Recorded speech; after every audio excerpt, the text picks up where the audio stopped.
Hi, this is Egyptian Mocha, and I want to talk to you today about some just general issues, okay, regarding black hair, okay? Level of attractiveness is not defined by race.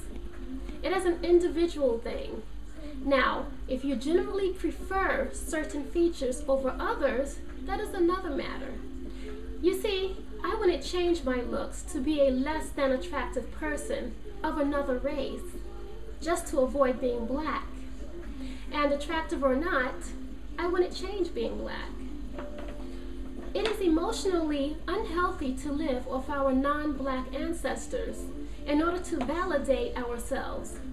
Some people are not pleased with their hair texture or how it looks.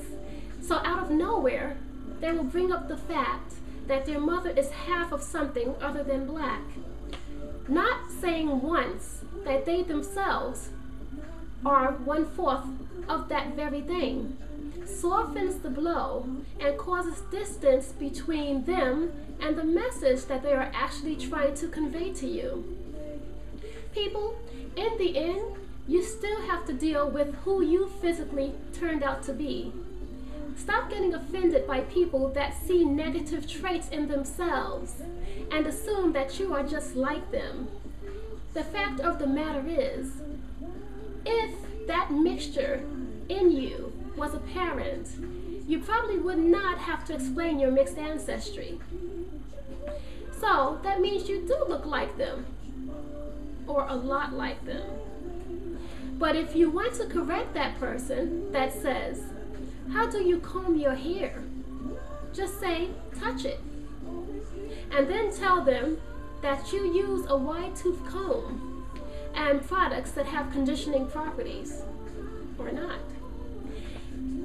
Besides, people, sometimes hair can look coarse, bushy, or unruly, but it actually is quite soft, even without the help of conditioners.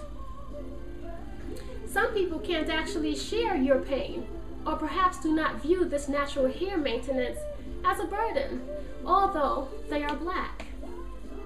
I want to talk about transitioners who can't let go of the relaxed hair because they don't want to lose the length. I was once one of those people. Naturally, because of its shrunken state, curly hair looks shorter than it does when it is straightened.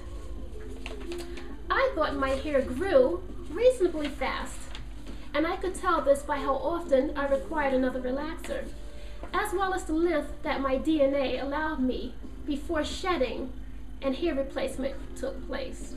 Well, you know, your hair is always shedding.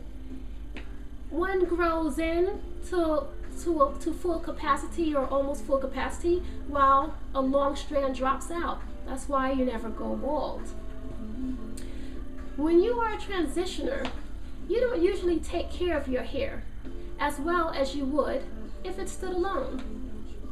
Your priority is usually to make the two textures, both the curly kinky hair and the relaxed hair, mesh. Presentability within the realm of consistency becomes more of an issue to you. Remember that it usually takes a chemical to maintain the optimum look of health for relaxed hair. Maintaining natural hair at its optimum level usually requires different products. When you try to mesh the two worlds on one head of hair, though you may fare well, you are meeting the two in the middle. Notice the word fare well. Your hair is usually not at its optimum best, and some of you may even experience breakage. You're probably saying, well, my natural hair and relaxed hair isn't all that different.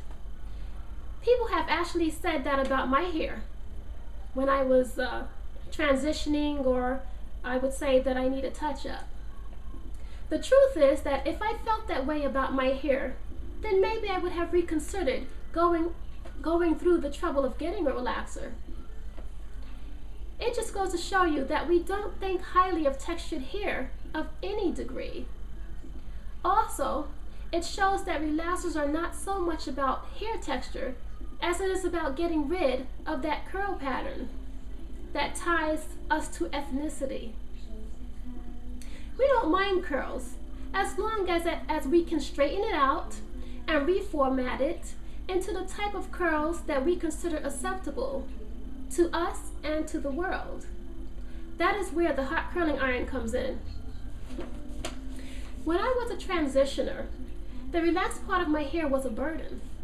The natural hair products that I wanted to use on my hair didn't work well with my relaxed hair.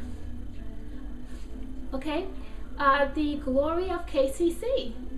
Oh, the glory. Where my curls would pop, my relaxed hair would fall stringy and flat. Life became easier when I allowed my hair to be short. Now I measure my hair by how far it goes up, down, or out when it's curly. Or I determine its optimum length by the length it reaches when I stretch it out and pull it down. I sometimes say, this is how long my hair would be if I decided to straighten it. As an ex-transitioner, I have a clear view of my hair growth. Perhaps my natural hair has been growing faster since it has been relieved of the burden of those relaxed ends. And you know, they say clipping your hair helps it to grow, really helping it from being damaged and breaking off from split ends is the actual truth of the matter. And I get to use really cool natural hair care products. Some of you say that your hair grows fast. Then why are you still holding on to the length? Hair does grow back. Your genes are not in question here, but your patience and well-being is. And people, long hair is not everything. Can you find yourself living in the world of short hair, at least for a while, or perhaps always? Are you concerned about what your companion will think? Well, now that's another story. Would you believe that just a year ago, my hair was shorter than my pinky? Shorter than my pinky. I couldn't braid it, and I couldn't catch it in a ponytail holder. Now I can. It's a wonderful thing to see that progress. Some of you may feel that you have every right to have straight hair because of your ancestry. You do. But you also have every right to wear your hair the way it was given to you by God. You see, it's the principle of the matter. If you can accept yourself, you can also accept others like yourself, and the rest of the world will be forced to accept you as well. It's important for you to be comfortable with yourself. You may also be surprised at how many Caucasian, white people respect you for going natural, for being yourself, while other black people gawk and put you down for it. Do you see a problem here? I've gotten a lot of compliments from white people. Some of you may feel you need to reconcile the black side with Native American side. Perhaps you want to learn more about the part of you that you don't know much about, or that is not as readily apparent. It is obvious to you and to everyone else that you are black. Well, I think I'm running out of time. Well, thanks again. I'll continue this video in part 2. Thank you.